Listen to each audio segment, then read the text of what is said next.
Welcome back. We are joined again by Colonel Douglas Macgregor, a decorated combat veteran, an author, and former advisor to the U.S. Secretary of Defense.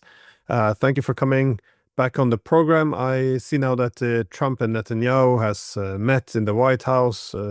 Trump appears to have expressed some concerns about the impacts on energy markets and the global economy of the Iran war, while Netanyahu appears to be pushing the idea that it's unlikely that a deal can be made with Iran. So what is necessary is more pressure through, well, economic pressure, but also military strikes. I was wondering, is there anything to be made of this meeting? Did it have any significance, or was this essentially the path we're still on?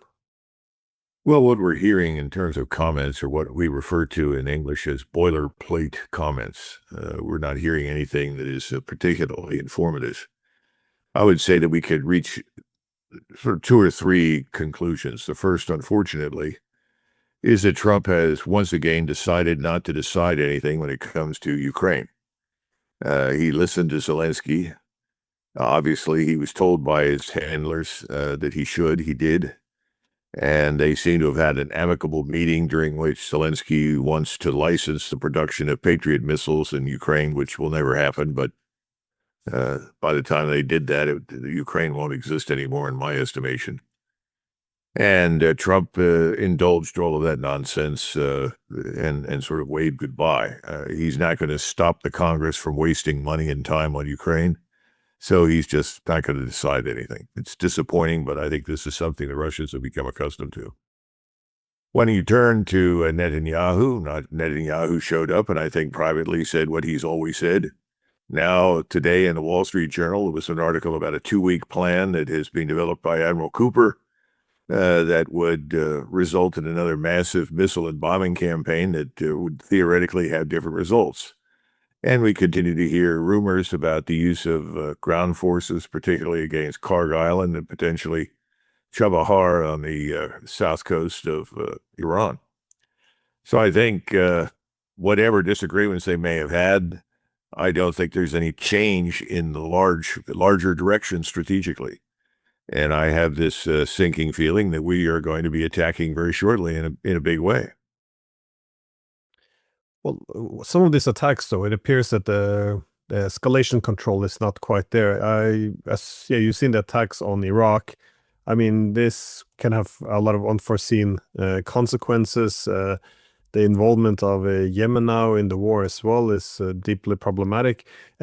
But, especially the folks, well, there's a lot of countries involved here. But which is it that concerns you the most now? I thought that the Iraq one, I think, is underestimated how bad this can go. But again, I'm not the expert here.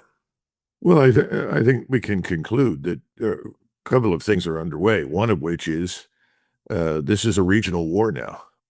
This is no longer limited to Israel and Iran and the United States. It has spilled over into, as you point out, Iraq. The Popular Mobilization Forces there, the PMF, are very loyal to the Iranians that stood by them through the Civil War and virtually from the beginning of our intervention and occupation. They have their eyes on Kuwait, frankly. I think Kuwait will cease to exist when this war ends. It'll become part of Iraq. I also think that this war is spreading even to places that we're not paying attention to. There was a refinery in Egypt that was badly damaged by an unmanned system. We're not quite sure where it came from. That could have come from Iraq or any number of places. Could have come from the Houthis. Al-Ansara is now in control of the access to the Red Sea. Iran controls access to the Persian Gulf. This basically is a clear and unambiguous message that the United States Navy no longer controls either of those, and for that matter, is no longer the dominant force that it claimed to be. I think the second piece, and this is the most important part, and this is what I think troubles Trump more than anything else. The loss of control over the flow of oil, the destruction of the global energy complex, those things are important. But to Donald Trump personally and to his inner circle, what's at stake right now is the survival of American military, political, and economic hegemony. That's what it's all about. You'll recall all these silly remarks about the rules-based liberal international order. Well, that thing was concocted in the aftermath of Bretton Woods and the International Monetary Fund, World Bank, the instrumentalities that were supposed to be helpful and good for people in the world, and people bought that for a while, and they finally realized, as Charles de Gaulle predicted, that everything that was being developed was really a Trojan horse for American hegemonic power. Well, that's true. And what has happened over the last 30 years, as the Russians have noted and others, is that this hegemonic power expanded. And it's reached a point of intolerability. In other words, people just won't tolerate it anymore. And the acid test for this military hegemony has been Iran. And the United States Armed Forces thus far have lost. And so for all intents and purposes, the world has concluded that the world they lived in of American military, political, and economic hegemony is over. So what is Trump really doing? Trump at this point is really fighting a rearguard action. He's trying to save whatever he can of this hegemony. The reason he went back to war after signing the MOU is that he finally realized, look, the MOU is unambiguous surrender of U.S. military hegemony. I can't afford that. I can't allow it to happen. Now you have all sorts of people saying, well, if this is allowed to stand, if we cannot defeat Iran, then others will challenge us. And years ahead, we will be targets. Iran will strike us, and all this kind of crap. Now, the possibility that most of the world will get on with itself, especially in the Eastern Hemisphere without us, doesn't seem to occur to anybody. We are now continuing to weaponize our economy, our financial system, sanctions upon sanctions directed at China, sanctions upon sanctions directed at Iran or directed at Russia, anybody that we don't like who challenges us. It's a dead end, Glenn. So I think we are rapidly approaching a turning point. Now, whether it's a turning point or we're just reaching entropy, I don't know. But if you look at the Russians right now, contrary to what people are saying in the West, they are advancing. And the Russian military is stronger today than at any time since the 1980s. More and more forces are being mobilized, trained, and equipped. And the Russian forces are now effectively blockading Odessa and Mykolaiv ports, shutting that off, turning what remains of Ukraine into a landlocked area. And Kiev is justifiably concerned that these so-called fortress cities are going to fall shortly. And that effectively opens the path to Dnipro, Kharkov, and Kiev. So Zelensky is worried. His government is decomposing, firing people left and right, people resigning, leaving.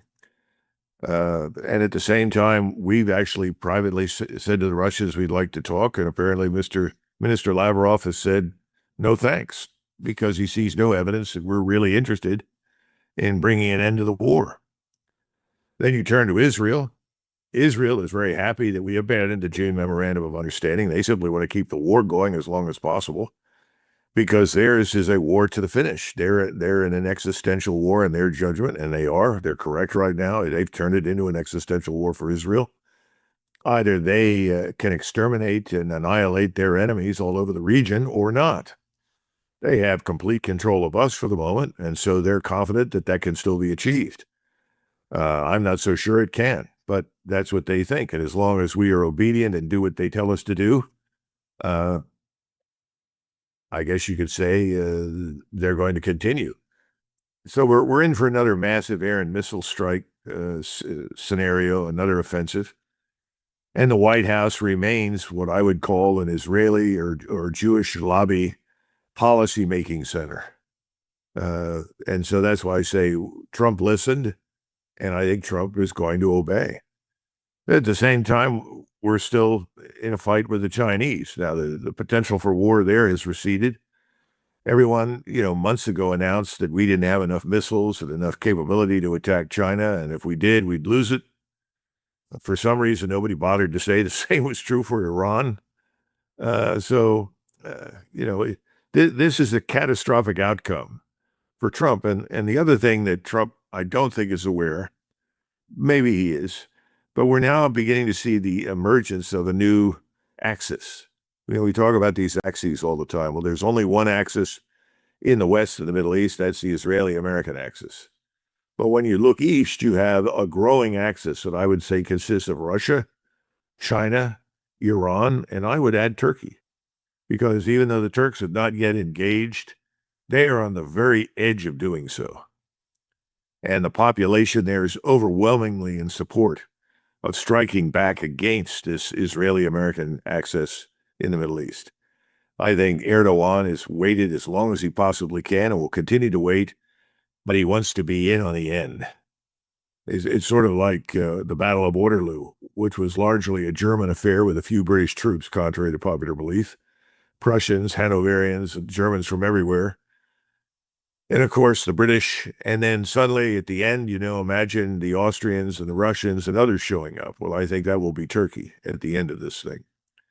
Because Iran had to do two things. The first was survive. It's done that. It's demonstrated it cannot be destroyed. And it's going to continue to attack because the second goal for Iran, having survived, and they weren't sure that they would. They spent 20, 30 years preparing, but they were never completely sure. Now they know they're going to survive, is to drive the American military presence completely out of the region. And that's going to happen because we can't protect our own bases, let alone any of our partners. So that's going to be achieved. And at that point, this new axis that I just described is going to dominate. It's going to dominate the Middle East. It's going to dominate Eastern Europe, perhaps Western Europe, because people in Western Europe are looking at this and saying, well, why should we sign up for the United States? It's no longer the leading economic power. It no longer has the same political influence. Financially, it's brought us to ruin. We're part of this Western scam. Recirculate all the dollars back through New York City, fund our massive debt so that we can continue to live well. Europeans are saying, what are we doing this for? And then finally, there's the military dimension. Europeans are beginning to question their governments because they're unsure about this Russian threat. And they should be unsure about it because it's not real, as we know. But I guess the possibility that you could end up in a nuclear confrontation with China, Pakistan, and Russia, let alone a confrontation that would also include Turkey and Iran. These things don't seem to really enter into discussion in the White House. And I think that's because right now, everything that is being done in the White House, everything that's being done on the Hill, is seen through the lens of the Israel lobby and the fight for Jewish supremacy in the Middle East, as well as in the United States and the West. Yeah, no, definitely that's the impression you got from the meeting as well with Trump and Netanyahu, because everything kind of was framed a bit around how it benefits Israel. For one, Netanyahu apparently showed a map to a map to Trump, complaining that Turkey controls 50 times more territory in Syria than Israel, and essentially this is not fair. They won their larger spoils of war.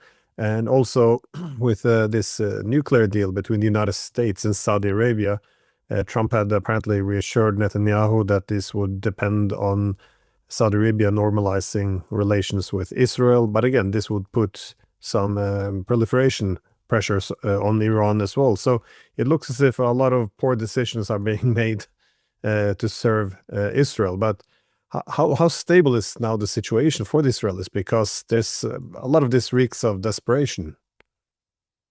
Well, of course it does. It's kind of interesting, though, because it's very reminiscent of the meeting in January of 1941 between Molotov and Hitler in Berlin. Molotov requested the meeting and came in with Stalin's demands. Not Stalin's recommendations or requests, Stalin's demands.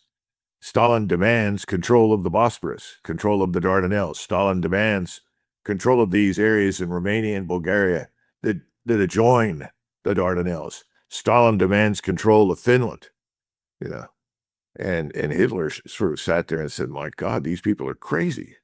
They're threatening the whole world. And it was a very unsatisfactory meeting. Now, subsequently, some smart people on the German General Staff tried to make the point that let Stalin do what he likes. If he does that, he'll be at war with the British Empire and everyone else because they can't accept these things. and that would work to our advantage. But foolish Hitler said, no, we have to defend civilization, the West, against the Soviets. Imagine that. The rest is history. You got a war. The problem I have with this meeting that you're just describing is that Zelensky and Netanyahu are joined at the hip. They're both supported by the same groups of people. Let's be frank, the same groups of people that want to essentially denude the populations of the Middle East of Muslim Arabs and Christian Arabs and replace them with Jews are the same people that want to do something similar to Russia. So they are backing the Ukraine mess. And the bad news is that we don't seem to want to recognize that, and we're not willing to stand up to it because those same forces own everyone. Literally. I mean, how do you turn to people that have given you hundreds of millions of dollars, who have enriched you, who've helped you to win elections, who've kept you in power, kept you in office, even though their policies, many of them are really distasteful, both domestically as well as in foreign policy? I don't know. But I fear that this meeting is going to lead to a widening of the war, just as the meeting in January of 41 led to catastrophe. I think these meetings in Washington did not solve any problems. It didn't take us off the path of disaster. It's keeping us on it. And all we have to do is look at the global energy complex and look at the global economy, and we know that all of those things are plunging into the abyss. People here in the United States, and I think in Europe, don't realize we haven't even begun to feel the effects of the disrupted energy complex. It's going to get a lot worse. I look at the situation in Germany. VW is essentially committing harikiri. It's on a suicidal path. I don't know how the German government can survive. This is a bad situation. And instead of leading us out of it, which is what Washington under Trump was supposed to do, we're marching right into it. So I don't, it's not so much that Trump is making any decisions. It's his failure to make the right decisions and extending these policies that will bring disaster to us and to Europe and to the Middle East. Well, on the topic of the energy crisis, again, this is something that Trump brought up in his meeting with Netanyahu, but he also cited a concern about energy and global economy as the reason why he signed the MOU, which he then walked away from, well, pretty much as he signed it. But now, of course, the issue of Hormuz has not been solved. It's not going to be solved, it seems. We can add the Red Sea on top of this just to make it even more complicated. And we see these Saudi energy facilities being struck. And, well, you can add a lot of other crises on top of there. But energy prices don't seem to reflect the dire realities that you speak of. Again, I'm not contesting what you're saying. I'm just trying to make sense of how to understand the energy price, because it doesn't really make much sense. We can watch on TV the energy fields in Saudi Arabia burning at the same time the oil prices are dropping. I'm just wondering, how do you make sense of this? Well, there's a yawning gap between reality and fantasy in Wall Street. Wall Street is accustomed to manipulation. Remember, everything is financialized for Wall Street. You don't have people in Wall Street who've ever been to drilling rigs. You don't have people in Wall Street who have visited any refineries.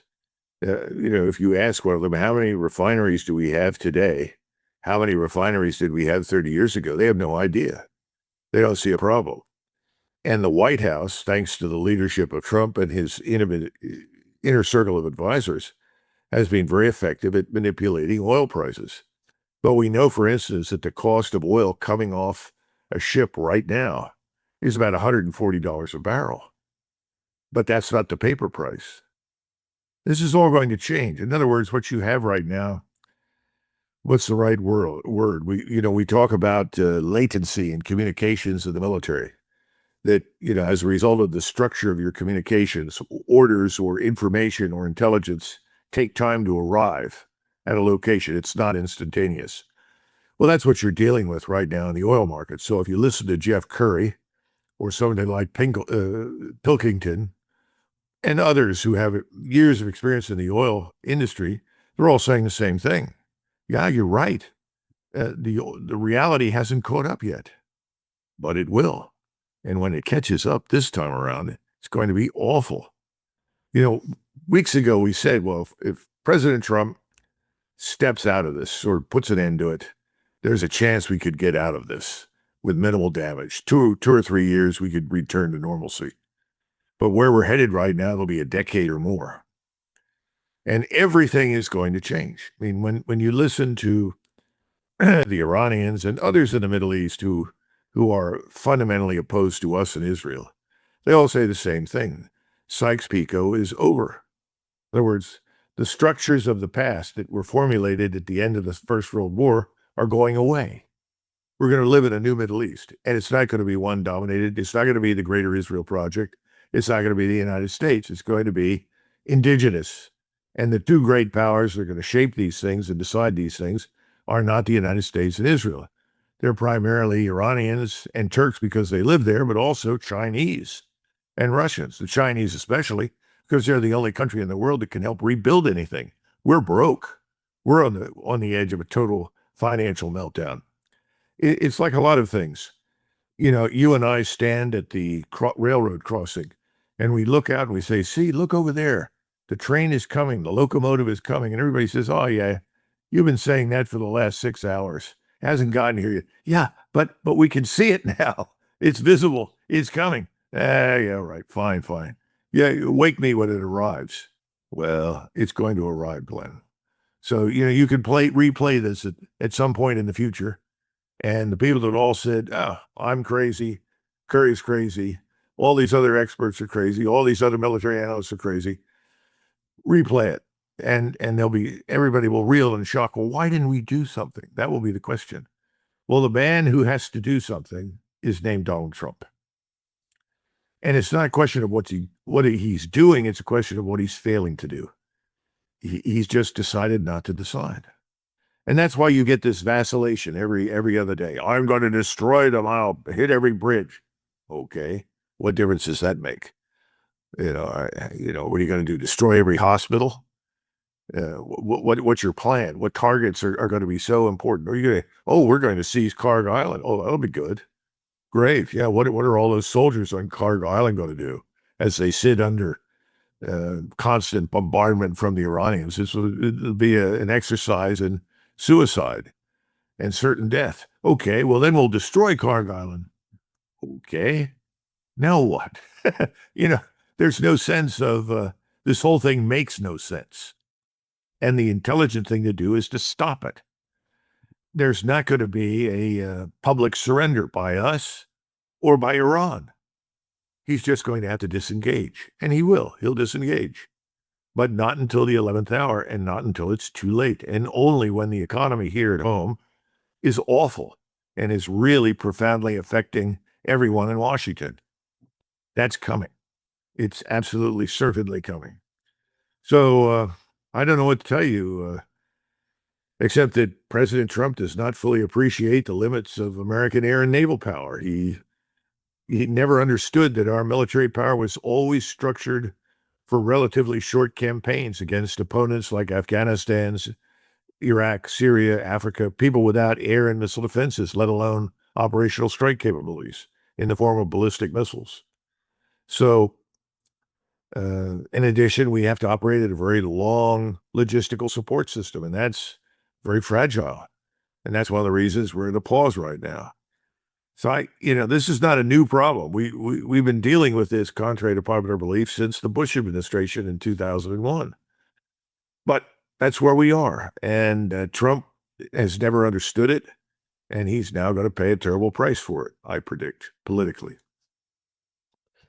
On your analogy, though, of the approaching train, there's another predictable disaster which nobody appears to want to acknowledge, which is the pending Russian victory. That is, I see, despite all evidence, our political media establishment still holds on to the narrative that the tide is turning in Ukraine and NATO's favor. But we now see key territory collapsing. We see this speech by Putin, in which he seems very confident. We hear from Moscow that they're quite angry and ready to take the gloves off. They have no trust more in diplomacy, which means that they will go for a very brutal victory instead. And I guess in this context, we now see General Surovikin, also known as General Armageddon, being reintroduced. I was wondering, what do you read into this? Well, the last few days, we've had a speech by Putin to a very large audience inside the Kremlin and another presentation with veterans, primarily naval officers, as I understand it, based on the uniforms. They were both important because President Putin signaled, that things are about to change. He pointed out that to this point, we have moved very methodically, deliberately, for various reasons. Obviously, this is probably the man in the history of Russia that has been most concerned about Russian lives of anyone I can think of over the last 1,000 years, which is a credit to him. But he pointed out that he said, I have had to be very cautious because of the economy. I wanted to preserve the structure of the economy, the standards of living, our prosperity. And we had to accept the fact that the buildup to the point where we are now with the kinds of forces that we have and capabilities would take time. He said, we've accomplished all those goals. We're doing very well. Frankly, all these sanctions that people in Washington love because they feel noble and moral for doing it are irrelevant and have had little to no impact on anybody. People have all learned how to circumvent these sanctions and get on with life, especially Russia. And he said, I've talked to veterans and they said, we need to be more bold. In other words, let's get on with this. Let's crush this enemy and be done with it. Then the next day he spoke, or I guess it may have been later on that day, he spoke with these veterans and he went further and he said, perhaps not this week or tomorrow, but sometime soon, these lands in Western Ukraine will probably end up being Polish, Hungarian, Romanian, again, Slovakian. A lot of people became very upset over that, and you had the Poles say, oh no, we want nothing to do with that. But in truth, he's going once again back to something that we in the United States ignore at our peril, and that is history and culture and language and people, identity. And I remember during the Kosovo air campaign, there was a question that came up about why both Serbs and Croats were so opposed to the rebuilding of a mosque in Banja Luka. And so I asked one of the German general staff officers, who incidentally is now a major general, he may be retired by now, very able man, and I said, help me out. I don't have time to research this myself, find out what the issue is. And he did, came back, wrote a very short paper, only a couple of pages long, handed it to me the next day, and sure enough, it turned out that the Banja Luka Mosque had been erected with the money that the population of Eastern Slavonia had collected to buy back the head of an Austrian nobleman who had commanded the defense of Eastern Slavonia against the Turks. This was in the early 1600s. And the sad part was that this particular man had been commanding that area for years. Everybody in Eastern Slavonia loved the man because he protected them from the Ottomans. And he unfortunately was killed in battle, and the Turks cut his head off and took it back, which they liked to do, and sent it to the Sultan. And then said, if you want to bury this man, with his full body, you're going to have to buy the head. So they collected several pounds of gold and bought it. That gold paid for the creation of the mosque in Banja Luka. And the answer I got back from the people above me, the Americans at the Supreme Headquarters of Light Powers Europe, says, well, this is ridiculous. That happened 300 or 400 years ago. Who cares about that? That doesn't mean anything.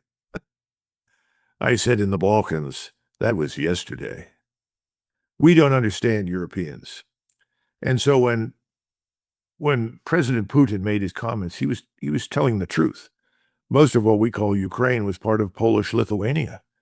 In fact, before this, we were talking about Minsk. I have not been to Minsk, but there used to be a giant column that stood in Minsk, and it said in 3 languages, "Here begins Lithuania." Well, not anymore. But I'll guarantee if you go to Lithuania, the Lithuanians are well aware of that. And Polish Lithuania dominated Ukraine, is what we call Ukraine.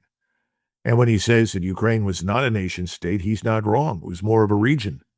And it was usually fragmented or split between the East Bank, West Bank, or what they used to call right bank, left bank Cossacks.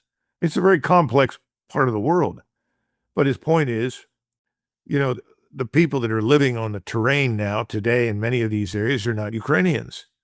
And I know especially the Hungarians that are living there would very much like to rejoin Hungary and get out from underneath the Ukrainians. I'm sure some Poles feel the same way.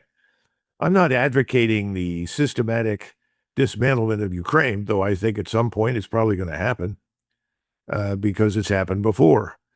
And what we don't understand in the United States is this is how you create peace. This is how you create solutions. You make these decisions. We made a series of bad decisions at the end of World War II. We left too much of it to Stalin, and he created a monster. And by the way, Putin effectively said that. He created this construct called Ukraine. Why? Because it's false. It's not real. It's not historically accurate. And a friend of mine was just telling me, who came back recently from Europe, that I guess it was a demonstration put on somewhere by Ukrainians. They ran into one of the towns, I think it may be Konstantinovka. I don't speak the language, so I may have pronounced that wrong. And they put up some Ukrainian flags and took pictures. So they could send this to the media and say, well, the town really isn't in Russian hands. So the Russians showed up. They all stopped and surrendered. And the Russians said, what are you doing? He said, well, we were told to come over and do this. So we did it. He said, well, what do you want to do? He said, well, what we really want to do is surrender. And so they surrendered to the Russians, and they pointed out the Russians treated them very well. And they all said, look, we're all sick of this war. This needs to end. We need to stop killing each other. I think that sentiment is very strong, but it doesn't reach the White House. It doesn't reach Paris. It doesn't reach Berlin. It doesn't reach London. It needs to, but it doesn't. And the media are complicit with the governments. The governments are in the hands of these globalists. And these are the same people driving the wars in both locations. And by the way, they're also behind what is effectively economic warfare against China. So I don't have an easy answer, but I think it's all going to collapse because we're broke. Yeah, I always thought that a peace would have to be, well, because the Europeans have essentially, the boycotting diplomacy. So I always thought that a peace in Ukraine would have to be established between Moscow and the US, but it's just, there's nothing, there's no losses for the NATO countries though. So there's not that much motivation for ending this. I mean, if the Ukrainians kill one Russian, the Russian kill 5 Ukrainians, this is 0 loss for NATO. So there's just, it's not that pressure to put an end to this. I'm just thinking but at the same time, there's no willingness in Kiev under Zelensky either to find some kind of a deal. I know that once the Russians went in 2022, within the first few days, Zelensky had agreed to meet with the Russians to discuss neutrality. He had made his points that we also perhaps need a deal that recognizes Russian security interests, things which would be unthinkable to discuss today. But today, I don't think it's possible for Zelensky to discuss these things. But it only leaves military victory left on the table, it seems, which is very depressing. Yeah, I don't know. I still think if anyone would have told me 20 years ago that Ukrainians and Russians would be killing each other in the hundreds of thousands, it would be very hard to believe this. But if we take a step back, you mentioned before that Sykes-Picot is over, that will be a new Middle East. How do you look at it in terms of Europe though? Because as this is over, we see now Russia, it's not over yet, but we will see Russia, China play a very different role. The Europeans and Americans will probably be a bit more fragmented. At least the political West won't look like it did in the past. How do you see essentially the world being shaped by these wars? I think we and the Europeans are going to have to turn inward. and focus on all of the terrible problems that we have created for ourselves inside our own societies. And I know that very few people look at things from that standpoint. Nobody likes to say we are the authors of our own destruction, but we're all going to have to look at the policies of the past 30, 40 years that have brought us to this point in time. The Europeans are going to have to deal with all these vast numbers of unwanted migrants, people that came in starting in 2015 that the Europeans were never asked about. They were never consulted. There was no plebiscite. Now they're stuck. And it gets worse with each passing day. We now have demonstrations in Spain over a recent decision to admit more people that the Spaniards do not want in their country. I think this is going to have to be addressed. And we have a similar problem in the United States. Millions have streamed into our country under Biden and under some of his predecessors, but certainly what happened under Biden was unprecedented. Those things have to be dealt with, and those pose existential questions for us and our societies. What do we want? I mean, somebody talked to me the other day, said, Doug, the problem is we have tried to get Americans to focus on all of these unnecessary wars, interventions overseas for many years by identifying whatever we were doing with human rights and democracy. He said, you and I know that's all nonsense. I said, of course. He said, Americans are beginning to figure it out. They now know that they were essentially deceived, lied to. I think Europeans are going to reach the same conclusion, and I think you'll see something in the West on the scale of the revolutions of 1848. Now, those revolutions did not achieve their aims because at the time the governments were strong and they didn't have to make many compromises, and they could use the armed forces and the police against the people. This time around is going to be tougher. The governments are not strong. And I think that's another reason why the wars overseas receive so much attention. If they can create the perception of conflict and crisis, that keeps them in power, extends them in power.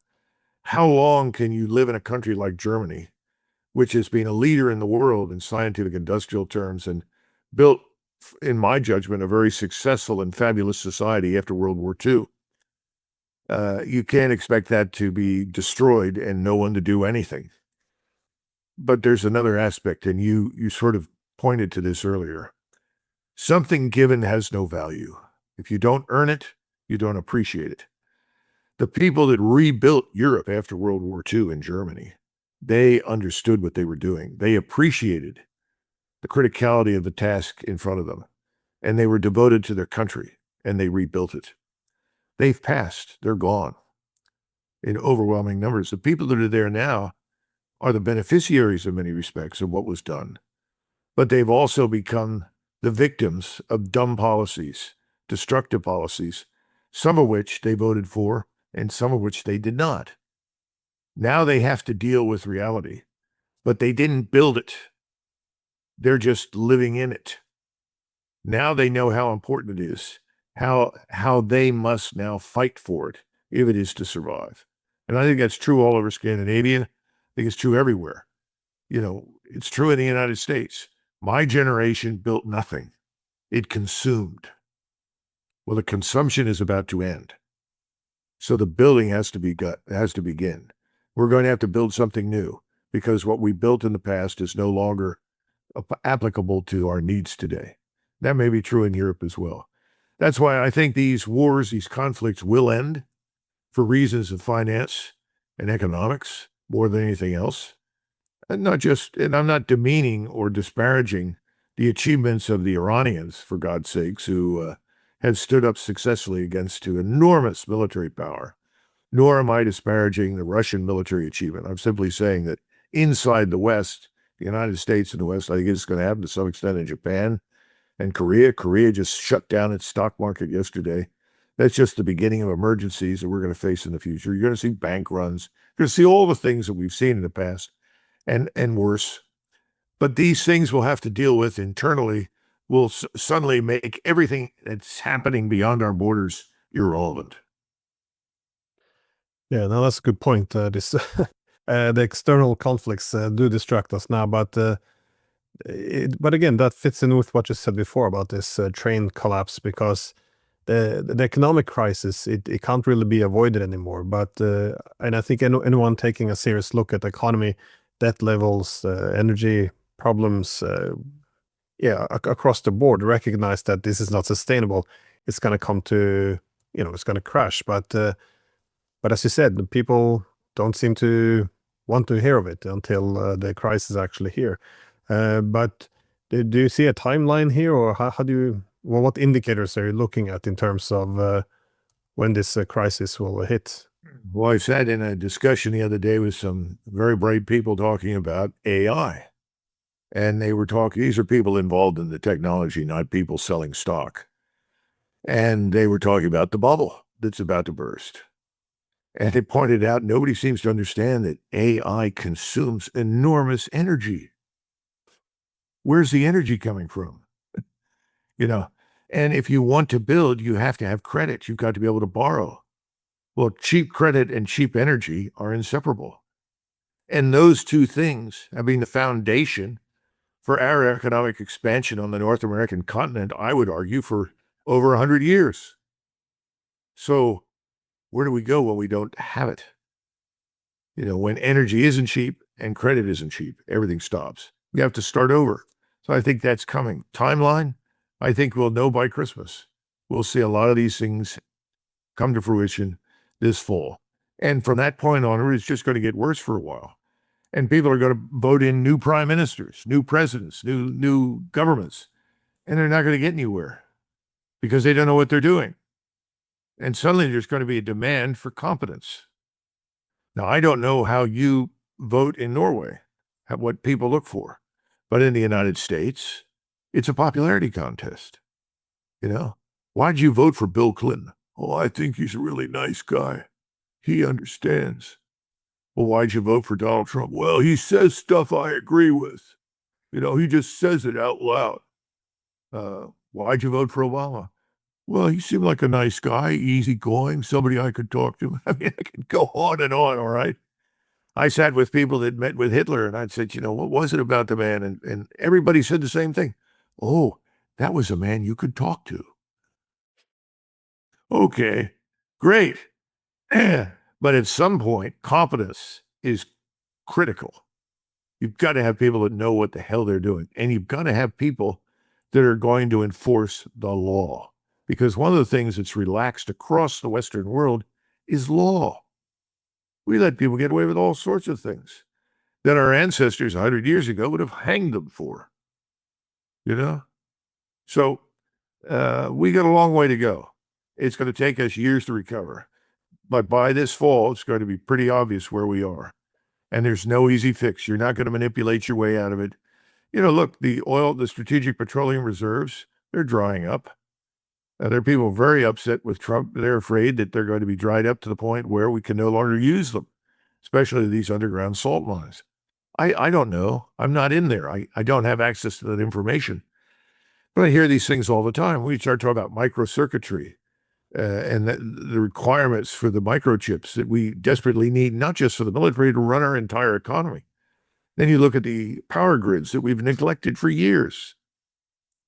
We could go on and on. All of these things are suddenly going to become very, very important. And as I said, then nobody will care what happens overseas. People that talk about that will be shunned. And a lot of the people that have brought us to this point, who are responsible for the financial disaster, responsible for these pointless wars that have drained our treasuries, they're going to be held accountable. I was going to say, let's hope so. I think a key problem in Europe is how passive people are. That is, especially in places like Germany, where the collapse have already begun, and you simply have Merz going on TV saying, oh, well, this is the new normal, and there seems to be some acceptance of it. Well, the opposition is clearly taking over, but nonetheless, it's I'm a bit surprised people haven't taken to the streets, to be honest. Anyways, thank you so much for your time and your insights, and let's hope for better days. Absolutely, Glenn. Thanks very much.